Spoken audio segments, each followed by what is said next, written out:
Vamos lá, vamos estudar a palavra de Deus. É o nosso segundo estudo dentro da carta de 1 Pedro. O tema é a eleição divina. Nossa salvação começou na eternidade. E o texto é 1 Pedro, capítulo 1. A gente vai ler os versos 1 e 2. Diz assim a palavra do Senhor.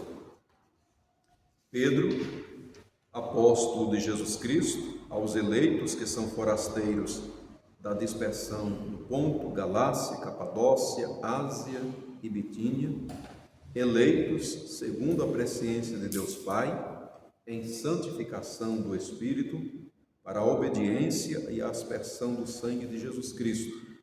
Graça e paz vos sejam multiplicadas. Deus seja louvado. Amém?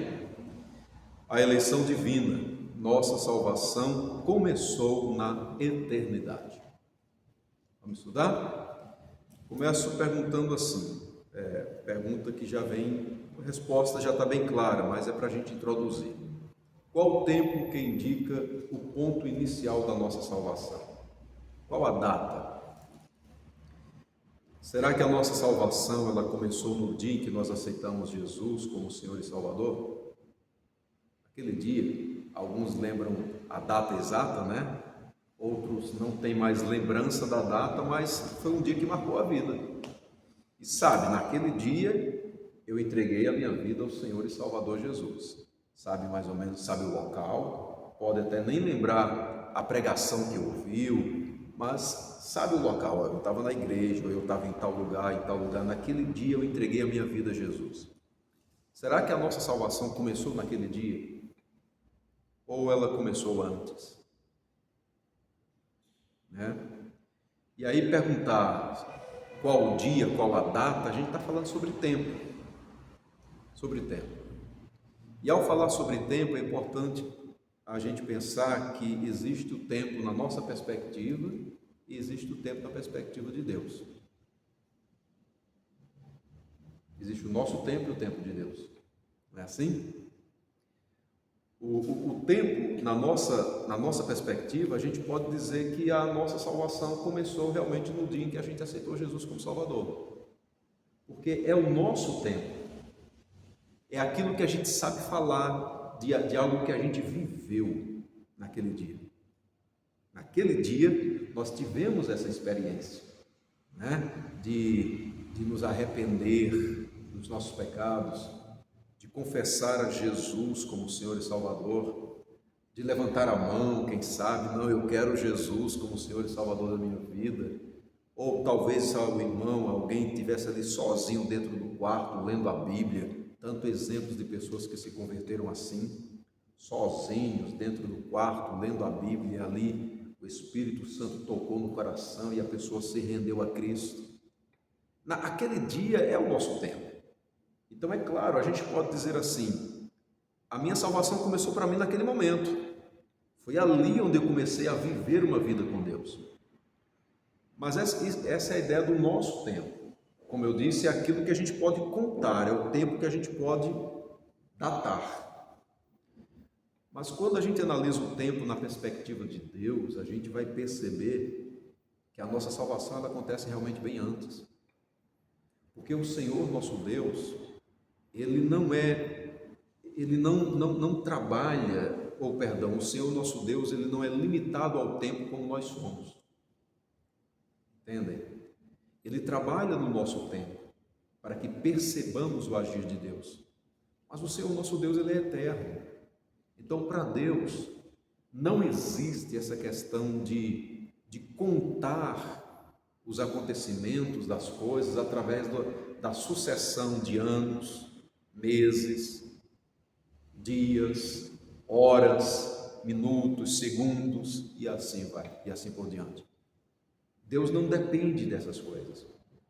A Bíblia não diz que para Deus um dia é como 1000 anos, é assim? E 1000 anos como se fosse um dia. É para mostrar que o Senhor nosso Deus Ele é eterno. Então, analisando isso, a nossa salvação no tempo de Deus, a gente pode perceber que ela aconteceu, na verdade, na eternidade. naquilo que nós chamamos de eternidade passada, em um tempo eterno. Em um tempo eterno em que nós nem existíamos ainda. Mas ali o Senhor nosso Deus já deu início à nossa salvação. Bendito seja o nome do Senhor, né? A palavra que Pedro aqui nessa carta, na primeira carta, usa para tratar desse assunto é a palavra eleitos. E ele cita essa palavra 2 vezes nesses 2 versículos que nós lemos. O versículo de número 1 fala aos eleitos que são forasteiros da dispersão, do Ponto, Galácia, Capadócia, Ásia e Bitínia. No nosso estudo anterior, nós meditamos sobre isso, eleitos e forasteiros. Mas eu disse aos queridos irmãos que depois nós iríamos nos aprofundar um pouco mais sobre essa questão da doutrina da eleição. E o segundo versículo que Pedro fala sobre, que cita a palavra eleitos, é exatamente o versículo 2. Está logo aí, é a primeira palavra aqui do versículo de número 2. Eleitos segundo a presciência de Deus Pai, em santificação do Espírito, para a obediência à aspersão do sangue de Jesus Cristo, graça e paz vos sejam multiplicadas. Então, eleitos é essa palavra que Pedro está usando para trabalhar essa salvação que Deus começou nas nossas vidas nos tempos eternos. Então, nós estamos aqui diante de uma doutrina que a gente chama de doutrina da eleição. A doutrina da eleição.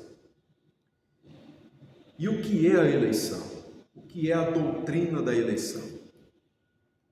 No livro de teologia, o livro Teologia Sistemática de Berkhoff, ele diz assim, que eleição é o propósito de Deus de salvar certos membros da raça humana em Jesus Cristo e por meio dele.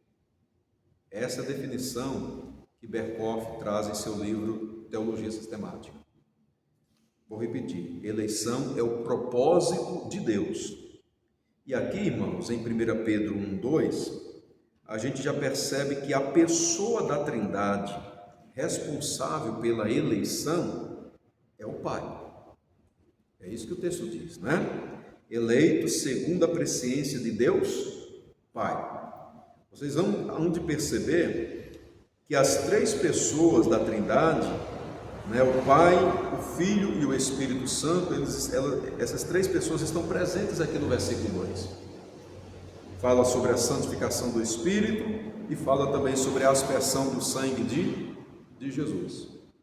A Trindade, logicamente, está ativa em toda a nossa salvação, mas é atribuída ao nosso Deus e Pai o ato da eleição, né? Desse propósito eterno de salvar certos membros da raça humana em Jesus Cristo e por meio de Jesus Cristo. É aí onde começa a nossa salvação, na eternidade. Quando somente Deus existia. Ele estabeleceu no coração um propósito de salvar certos membros da raça humana. E já fica também determinado que esta salvação viria em Jesus Cristo e por meio dele, porque não há salvação fora do nosso Senhor e Salvador Jesus Cristo. A eleição, então, irmãos, ela não é a salvação por si só, né? Mas ela assegura a salvação dos eleitos. Esse ato gracioso de Deus assegura a salvação dos eleitos. A eleição garante que no devido tempo, né, no nosso tempo, na nossa experiência de vida, na nossa história de vida, essa salvação vai acontecer. Como no nosso caso aqui, pela graça de Deus, já aconteceu. Já aconteceu. Em tempos diferentes, em datas diferentes, em situações diferentes, mas todas elas pela ação maravilhosa e soberana do Espírito de Deus agindo nas nossas vidas. Deus, então, age no nosso tempo para concretizar nas nossas vidas algo que Ele mesmo planejou desde toda a eternidade. Olha que coisa maravilhosa a doutrina da eleição, né? Então, repito, a eleição, ela por si só não é a salvação, mas assegura a salvação dos eleitos. Garante que essa salvação vai acontecer. Um dia, aquele que foi eleito pelo nosso Deus e Pai, que ainda não se entregou a Cristo, ele vai se entregar. Ele vai ouvir a pregação do Evangelho, vai ser tocado pelo poder do Espírito Santo, convencido pelo poder do Espírito Santo, e vai reconhecer os seus próprios pecados, a sua situação de miséria e de pecaminosidade diante de Deus, vai se arrepender desses pecados e vai confessar a Jesus como Senhor e Salvador. Exaltado seja o nome do Senhor. Crendo em Jesus, porque salvação só existe na pessoa do nosso Senhor e Salvador, Jesus Cristo. Amém? Então, Deus o Pai realizou isso. O grande propósito da eleição, ou o primeiro propósito da eleição, é a salvação dos eleitos. Essa é a razão da eleição. Por isso que não existe essa questão de eleição para condenação. A eleição, ela é sempre vista com relação à salvação. Fomos eleitos para a salvação em Cristo Jesus e por meio do nosso Senhor e Salvador Jesus Cristo. Eu queria que os irmãos lessem 3 textos para a gente, né? Primeiro é Romanos capítulo 11, versículo 5. Segundo, Efésios capítulo 1, versículo 4. E o terceiro é 2 Pedro capítulo 1, versículo 10. Esses textos vão mostrar para a gente que a salvação dos eleitos é o primeiro propósito da eleição, né? Quem quer ler? Romanos 11, 5. Assim, pois, também agora, no tempo de hoje, sobrevive um remanescente, segundo a eleição da graça. Isso. Muito bem. Efésios 1, 4. Assim como nos escolheu nele antes da fundação do mundo, para sermos santos e irrepreensíveis perante ele e em amor. Glória a Deus. 2 Pedro 1, 10.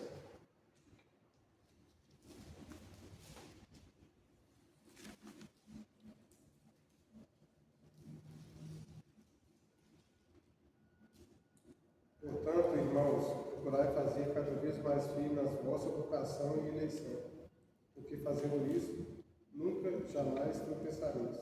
Amém, irmãos? Alguns textos, então, que foram lidos aí pelos irmãos, que mostram a questão da eleição de Deus nas nossas vidas. Qual é o propósito maior da eleição?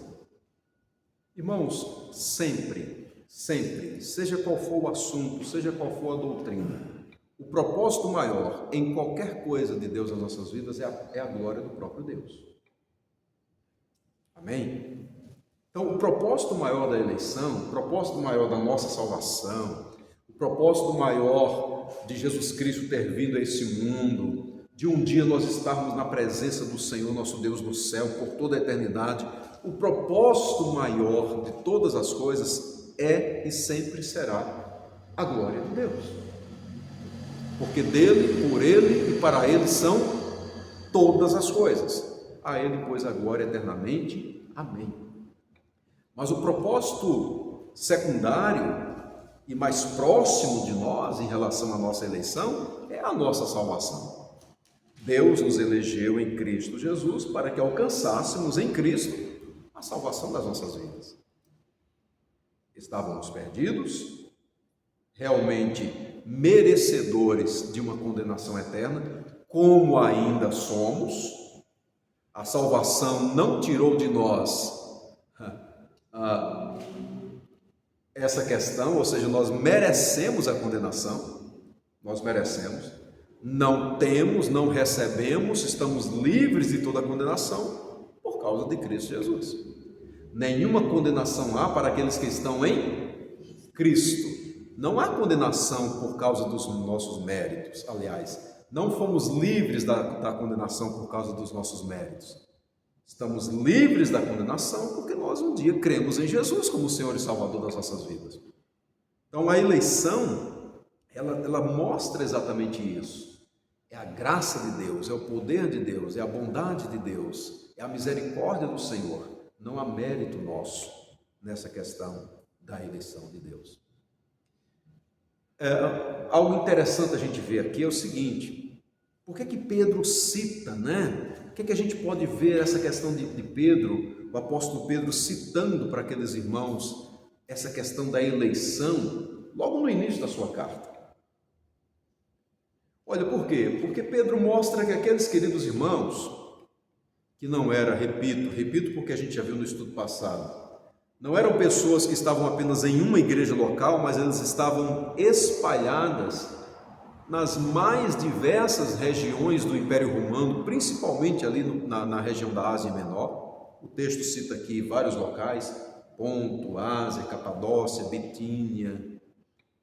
Aqueles irmãos, Pedro diz que eles eram forasteiros, que eles eram dispersos, é isso que ele diz no versículo 1. E o contexto histórico mostra que Nero, não é, acusou os nossos irmãos naquela época de ter colocado fogo em Roma. Eles estavam para viver ou vivendo uma perseguição muito grande. Então, o que é que a gente tem aqui? A gente tem o mundo naquela época rejeitando a igreja, acusando, ameaçando, perseguindo, maltratando, matando alguns, tirando o direito de posse de terras, de propriedade de outros. Irmãos que estavam sendo escanteados pela sociedade, marginalizados pela sociedade, tratados como malfeitores. Aí Pedro chega e diz assim: olha, mas vocês são eleitos de Deus. Que palavra de conforto vem para os irmãos naquele momento. A ideia de que o mundo os havia rejeitado, mas Pedro mostra, mas Deus os elegeu antes da fundação do mundo. O mundo desprezou vocês, mas Deus não. O mundo viu em vocês razão para que vocês fossem desprezados, e não havia razão, porque nenhum mal eles haviam feito, mas vocês foram desprezados pelo mundo. Pedro então está mostrando para aqueles queridos irmãos: mas vocês foram aceitos por Deus, recebidos pelo Senhor, eleitos por Deus. Exaltado seja o nome do Senhor. Essa é uma palavra introdutória que já traz conforto, fortalecimento, porque a carta de Pedro trabalha exatamente isso. Ele vai mostrar a perseguição dentro da perspectiva de Deus que a igreja estava enfrentando, mas ao mesmo tempo Pedro está para mostrar a presença de Deus, o cuidado, o amor, o amparo, a direção de Deus no meio do seu povo. Deus não abandona os seus, mesmo diante das perseguições que a igreja enfrenta. Amém? Então, logo no início, Pedro está dizendo: vocês são eleitos de Deus. Eleitos. Pessoas que realmente Deus escolheu para que fossem exclusivamente dele. Louvado seja o nome do Senhor. Voltando aqui para Pedro, então, Pedro fala sobre essa questão da eleição. Mas olha o detalhe que ele segue. Ele diz assim: eleitos segundo a presciência de Deus Pai. O apóstolo Pedro então dá um detalhe aqui sobre a eleição. Ele diz: eleitos segundo a presciência de Deus Pai. A palavra que a gente destaca nesse momento é a palavra presciência. Presciência. A ideia de conhecer antes, conhecer antecipadamente. Significa antes. Ciência, conhecimento. Algumas pessoas pegam essa palavra e trabalham assim: olha, presciência então é o ato de Deus saber antes das coisas terem acontecido. Presciência.